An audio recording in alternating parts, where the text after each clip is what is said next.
Hello, everybody. How are we doing? Welcome to Asian Dialect, a podcast show that explains common Asian phenomena. I'm your host, Ian Huang. I'm an independent journalist based in Taipei, Taiwan. From July 30th, Typhoon Doksuri strokes the Beijing-Tianjin-Hebei area. Many of the surrounding regions are heavily impacted by the rain. Zhuozhou, a county-level city with 628,000 inhabitants in central Hebei province, southwest of Beijing, reported the highest 39 to 40 feet of flood. 谁能来救救我们？这个涿州大马村很多人困在这儿了。 What you just heard is an SOS video.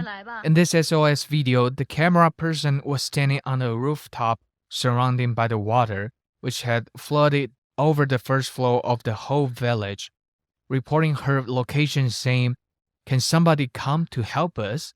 We're at Dama village, Zhuozhou. Many people are stuck here."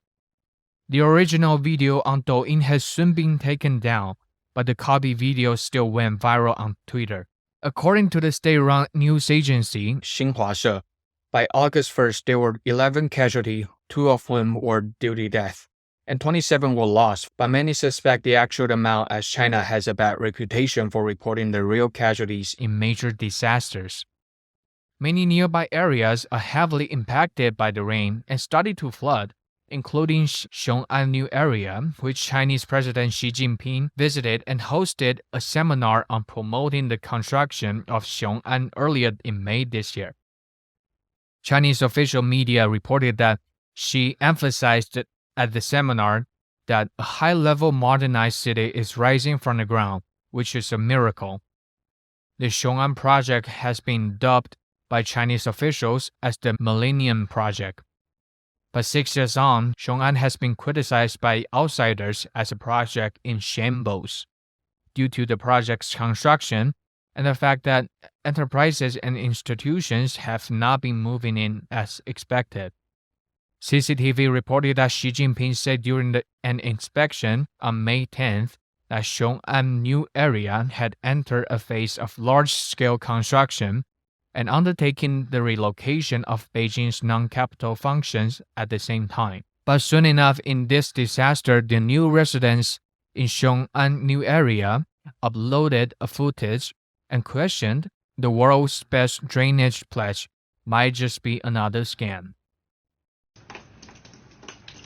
也不知道这水上哪来的。你看，脱污了都，这不。 这是一通了都已经。In the video, in an apartment flex, the heavy rain leaked through the roof and started to drip. The tenant unpleasantly shovels the water into the dustpan. Many people might just know, okay, so there's a heavy rain here, which caused a lot of trouble.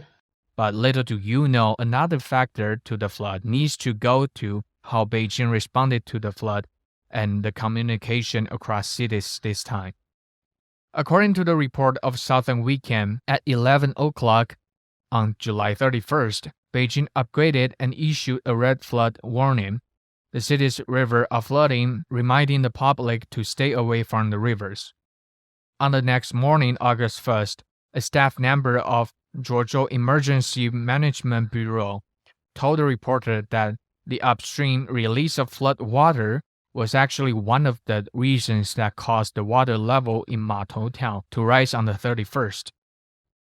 In Shawo village of Matou town, although the notice to evacuate was given, but the water came too fast, and 3 hours after the notice was given, the water level had risen to a height where it was impossible to evacuate, a villager say, adding that 90% of the people in the village had not been evacuated. Some survivors in other nearby areas say they were not given ample warning about the evacuation and demanding the authority to compensate their loss for diverging the flood from Beijing, according to New York Times.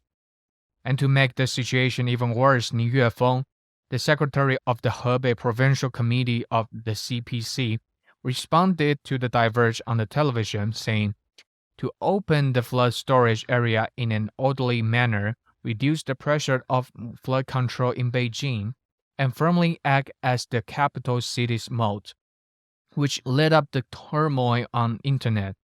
I think the diverge of the flood does make sense from the public benefits because the area is basically flat ground, and compared to the urban area, which is the Beijing area, diverging the rainwater to the surrounding area would have effectively relieved the stress in the capital.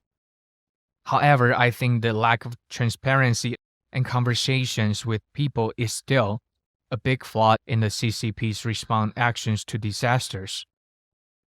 And on August 4th, the victims come to a city hall and trying to do a protest. 场面十分动作，我操，真太牛逼了。 Dissatisfied with the official media's descriptions of the government's flood relief policy, saying it just rainfall. Victims of Zhuozhou in Hebei province went to the city hall to demonstrate and broke out in a fierce clash. And 2 days after, in the early morning of August 6, Beijing-Hebei, the government sent people to try to dig up National Highway 112 for flood relief without any flood relief documents and approval.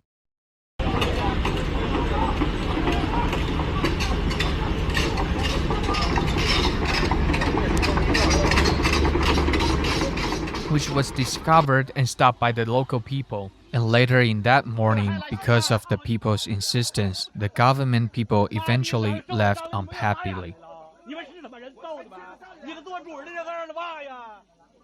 We'll come back later.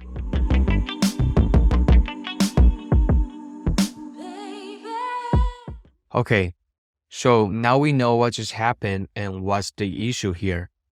In order to relieve the flood, Beijing diverged the rainwater to the surrounding cities, which occurred a series of protests that might eventually end in smoke. Following up with the protesters in Zhuozhou, on August 8th, more victims went to the government office trying to defend their rights, and what they received in response is pepper spray and force.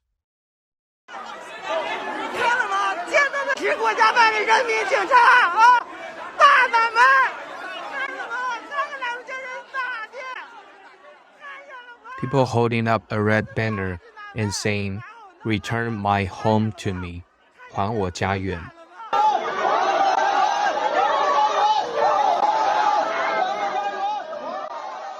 If you take a look on the internet when this flood occurred, people started to share old photos of the former Chinese party and government leaders, including Jiang Zemin, Hu Jintao, Li Keqiang, Wen Jiabao, and others who braved the wind and rain to inspect the disaster situation and visit the affected people on the front line of flood relief. And Xi Jinping was not seen in the video. And you might wonder, where is he then? According to the news agency Xinhua, on August 1st, which was when the flood got bad, Chinese President Xi Jinping sent a message of condolences to Pakistani President Arif Alvi over the deadly suicide bombing in northwest Pakistan. Many Chinese were upset as she is seemingly indifferent to the flood. And at the same time, the President of the Republic of China Taiwan, Tsai Ing-wen, tweeted a tweet, quote, "I extend my sincere condolences to those who have lost loved ones in China from Typhoon Doksuri. We all pray for those affected to receive the aid they need, and we hope for quick recovery," unquote. And despite some Chinese did not receive this as a friendly gesture, but as a mock in a false kindness disguise, but having a foreign country official responded to the flood and the disaster sure put a seed of question in the heart of Chinese people. On August 6th, Zhuozhou, the same place as we mentioned in the first half of the show, after the flood, when the road has been sorted out, Ni Yuefeng, the party secretary of Hebei province, who said on television that Zhuozhou should play his role to defend Beijing, inspected the capital's moat. 为什么不让拍啊？因为那个咱们怎么了？为什么不让拍啊？为什么？那水大的时候没电的时候怎么不来啊？怎么这会儿来了？ However, it seems like the table has turned. A victim filmed the process of a group of officials slowly wandering on the dry land and questioned them, asking, "Why weren't you here when we were in the water? And what are you doing here right now?" Tell me what you think about the response of Chinese government. Leave your thoughts and comment. If you like our show, please leave a 5-star review. It will help us grow tremendously. And if you have any topic you would like to know about, you can also write us an email at asiandialect@gmail.com asiandialect@gmail.com. Follow Asian Dialect wherever you get your podcast. Asian Dialect is produced and edited by Ian Huang. Talk to you soon.